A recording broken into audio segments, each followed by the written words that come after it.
back at the foot of Mount Sinai, we were commanded for the first time to build a tabernacle. And in fact, after the giving of the Torah at Mount Sinai, the tabernacle was built.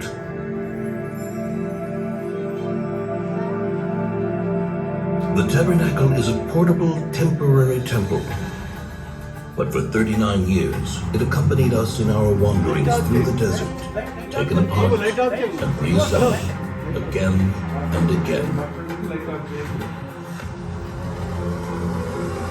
After entering the Holy Land, Joshua established the tabernacle in Shiloh.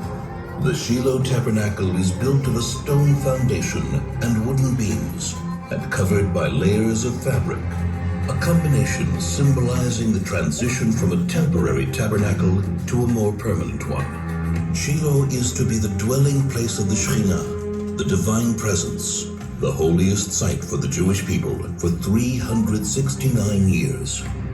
The tabernacle was comprised of two main parts, the courtyard and the tabernacle tent. The tabernacle courtyard was rectangular, 100 cubits in length by 50 cubits in width, about 50 meters by 25 meters. In the heart of the courtyard stood the altar, made of wood overlaid with copper. On it burned the eternal fire, on which sacrifices, meal offerings, and wine offerings were made every single day. Since it is forbidden to ascend the altar by stairs, the Kohanim, the priests, ascended by a ramp. Before the Kohanim begin the tabernacle service, they would purify their hands and feet in the copper laving basin which stood between the altar and the tabernacle tent.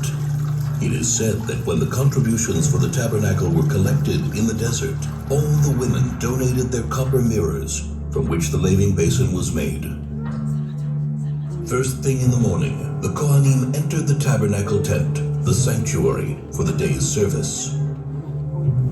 Twice a day they burned incense on the gold-plated incense altar. A blend of 11 special spices, which were placed on the coals, and whose wonderful perfume wafted far into the distance.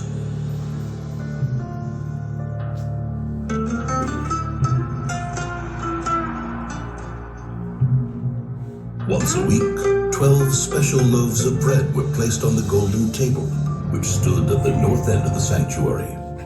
The secret method of preparing the showbread was passed down from father to son. Every evening, the candles of the seven-branched menorah, which stood in the south across from the table, were kindled. The menorah was made of a single piece of solid gold and ornamented with flower-like cups, buds, and blossoms. At the tip of every branch was a receptacle into which pure olive oil was poured. Ever since, the menorah has been one of the symbols of the Jewish nation.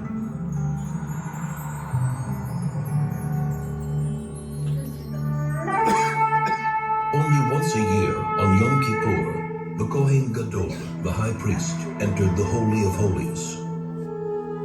In the Holy of Holies stood the Ark of the Covenant, on top of which were the curtain and the two cherubs. The cherubs were in the form of two angels facing each other, with wings outstretched over the ark. Inside the ark were the tablets of the covenant, the first tablets which were broken by Moses, and the second, unbroken tablets. The tablets and the broken tablets lie inside the ark. This is the place from which God's voice is heard. And I will speak to you from above the ark cover, between the two cherubs, which are above the ark of the covenant. The tabernacle is a place of meeting, where man meets himself, where man meets his brothers and his people, where man meets his Creator. There is much more to it than meets the eye. The clues and secrets hidden in every part of the tabernacle and its vessels are many and lofty. For 369 years, the tabernacle dwelt in Shiloh until the city was destroyed by the Philistines. It then wandered until Solomon built the temple in Jerusalem. But to this very day it is said, if you stand where the tabernacle stood and take a deep, deep breath, you can smell, if only for a moment, the scent of the incense which still suffuses the walls.